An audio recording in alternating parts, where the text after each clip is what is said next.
कथा पत्रिका में छपी है, जो इन दिनों एक महत्वपूर्ण पत्रिका मानी जा रही है। अभी कुछ ही अंक उसके आए हैं। युवा कथाकार कुणाल सिंह इन दिनों उसके संपादक हैं। तो बधाई इस कहानी के लिए, और उन्होंने अपनी कहानी का बेहतरीन पाठ किया इन विषम स्थितियों में भी। तो ये सब निश्चित रूप से वो बधाई के पात्र हैं, और आगे के लिए उनका कथाकार क्रमशः और आगे नई ऊंचाइयों को प्राप्त करे, इसके लिए उन्हें शुभकामनाएं हैं। कहानी मैंने पढ़ी, 2-3 बार पढ़ी, 2-3 बार पढ़नी पड़ी है। कुछ भीड़ भाड़ के बीच पढ़ी पहले, और पीडीएफ में पढ़ी। जब उसमें ज्यादा कुछ मुझे संकट आने लगे कि नहीं, इसे और समझा जाना चाहिए, तो प्रिंट लेना पड़ा, और प्रिंट लेकर के भी मैंने पढ़ा, और फिर अभी सुना भी। अब ये भी एक सूचना है कि धीरेन्द्र अस्थाना और अल्पना मिश्र जी ने उस पर प्रतिक्रियाएं व्यक्त की। स्वाभाविक है, किसी रचना पर प्रतिक्रियाएं व्यक्त करने के तमाम कारण होते हैं।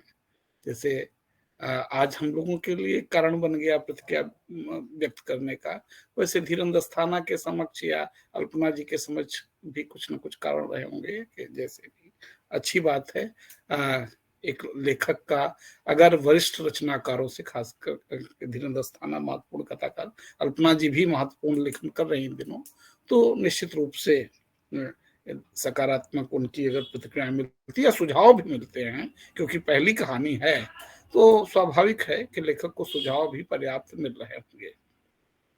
एक बात से उन दोनों की बेहतर, या जो सौरभ भाई ने ही बताया कि भाषा महत्वपूर्ण है। वास्तव में पहली कहानी में इस तरह की भाषा अर्जित कर लेना किसी कथाकार के लिए एक उपलब्ध, इसमें कोई दो राय नहीं, इसकी मैं भी प्रशंसा करता हूं। हाँ, कथ्य के धरातल पर ये कहानी एक कहानी न होकर मुझे जो है ये कई टुकड़ों टुकड़ों में बटी हुई कहानी लगती है।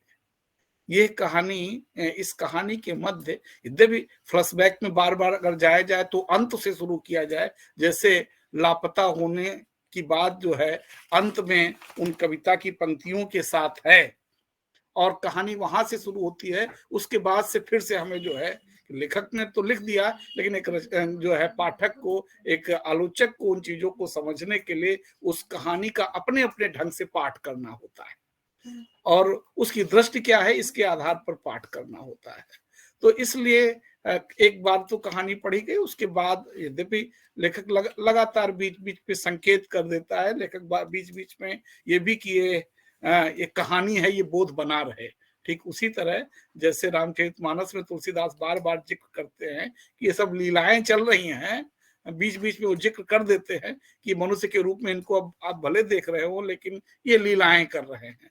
तो उस तरह से एक टोका देना बीच बीच में कथाकार के लिए, ये भी एक टेक्निक है, ये भी एक तरीका है, बेहतर तरीका है पाठक के साथ जुड़ने का, कि आप कहें तो हम ऐसा कर दें, आप कहें तो आप नहीं भी कहेंगे तो कहानी तो हम सुनाएंगे ही, इत्यादि इत्यादि। इस तरह ये बेहतरीन टेक्निक है, बेहतरीन तरीके हैं। 2-3 जगह इनका बेहतरीन उपयोग हुआ है इस कहानी में, ये भी महत्वपूर्ण है।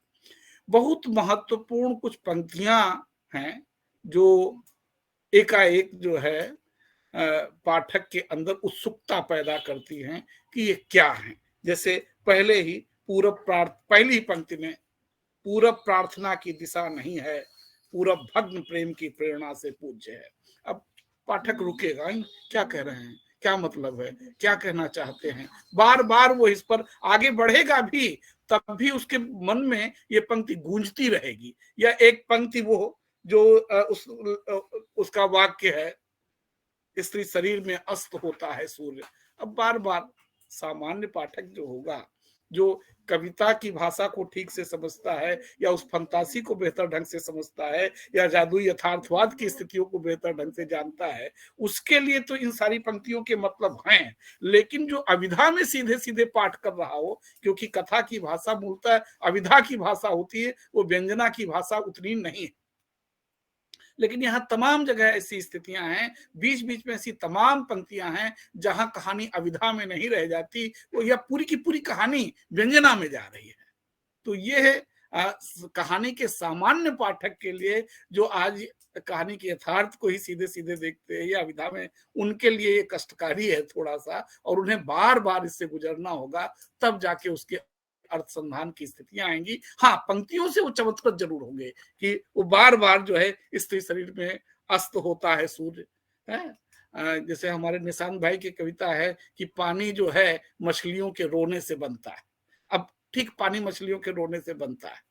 अब उस अगर पूरी प्रक्रिया में जाए तो कैसे अभिधा में अगर समझा जाए, इसी तरह ही है, स्त्री शरीर में अस्त होता है सूर्य। अब उसके बाद उन्होंने उड़ा भी दिया कि मर गए हैं, लोगों को और कुछ नहीं सूझा, मित्रों को वही पंक्ति, क्योंकि जरूर कुछ ऐसी बात है, जरूर कुछ मंत्र है, जरूर कुछ ऐसा है, वही पंक्तियां लिख लिख करके, और जो उनको टुटके करने हैं कि उन तक उस तरह से न पहुंचे, वे सारी चीजें जो है आती हैं। तो तमाम इस तरह की बहुत सारी पंक्तियों को कोट करते हुए बातें की जा सकती हैं इसमें, और बहुत जगह तमाम उल्टवासियां हैं। यह जैसे पीछे अगर फिर आगे जाएं तो उन्होंने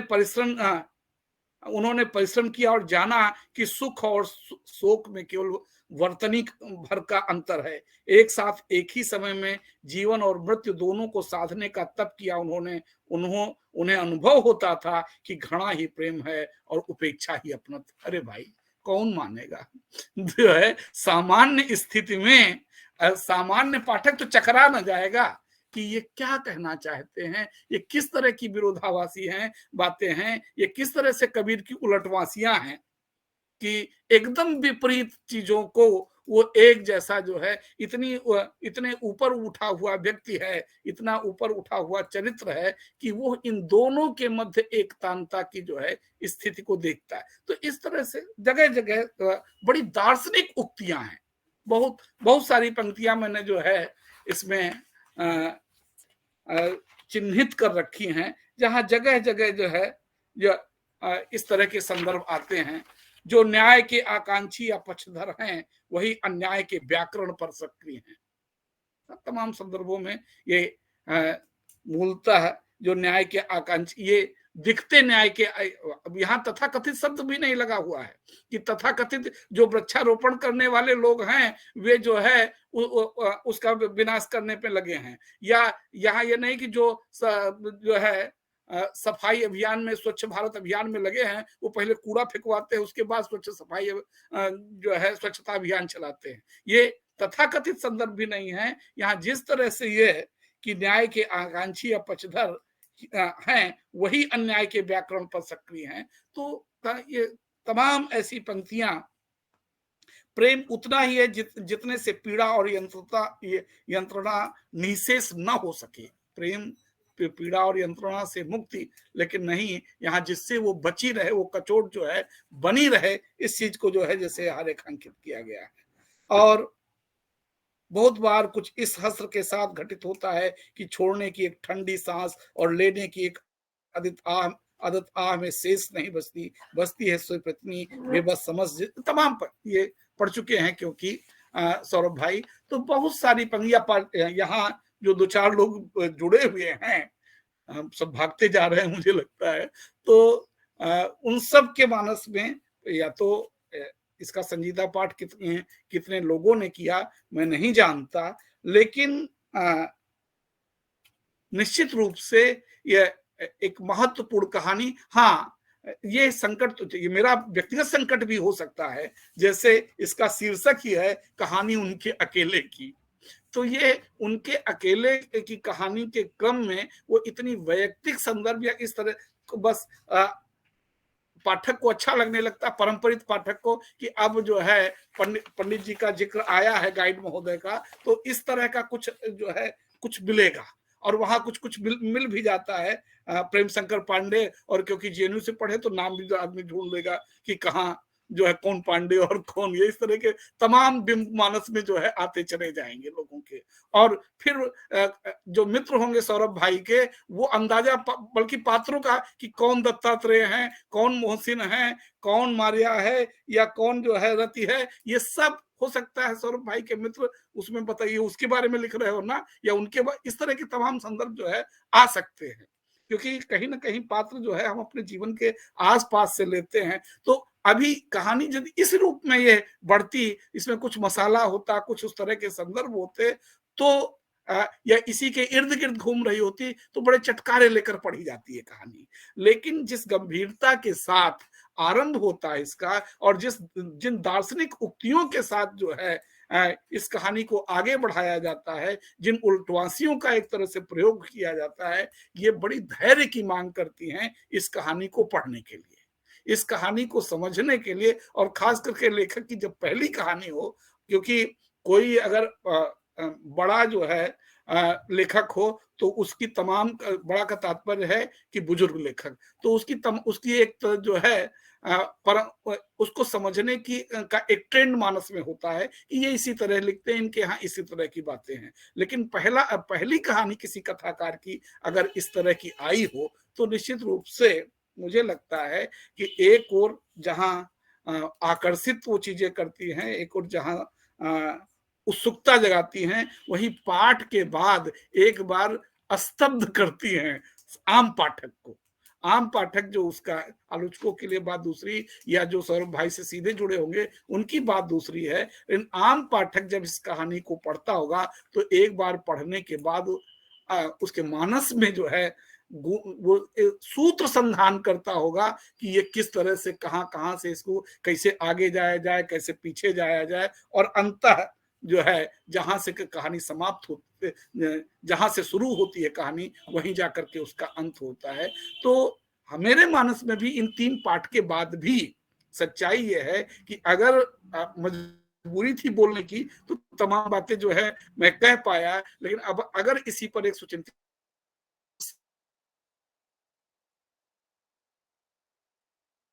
समय लगेगा, इस समझना पड़ेगा। हो सकता है भाई ये लिखे तो यहाँ पहुंच पा रहे हैं,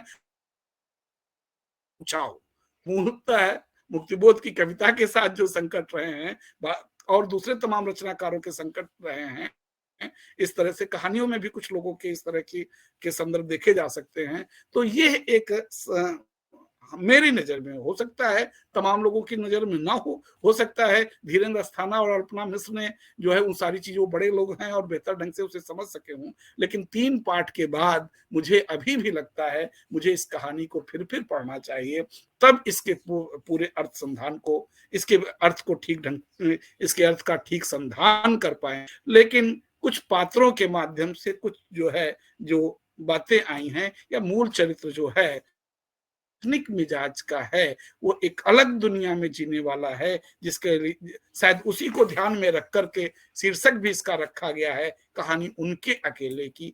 तो उस एक मनोवैज्ञानिक कहानी मुझे लग रही है, जिसे जो है समझने के लिए उस मनोविज्ञान को पहले तो ये रचनाकार का पाठ, उस सृजा तो जो है पात्र तो रचनाकार के हिसाब से आया, रचनाकार के मानस की उपज है, इसलिए रचनाकार के मनोविज्ञान को पढ़ने की मुझे लगता आवश्यकता है कि वो किस ढंग से इस चीज को रेखांकित कर रहा है, क्या क्या। तो बार बार पाठ की आवश्यकता है भी। ये मेरी पूर्ण टिप्पणी नहीं है, अधूरी टिप्पणी है। मैं स्वीकार करता हूं कि मेरी सीमाएं हैं यहाँ।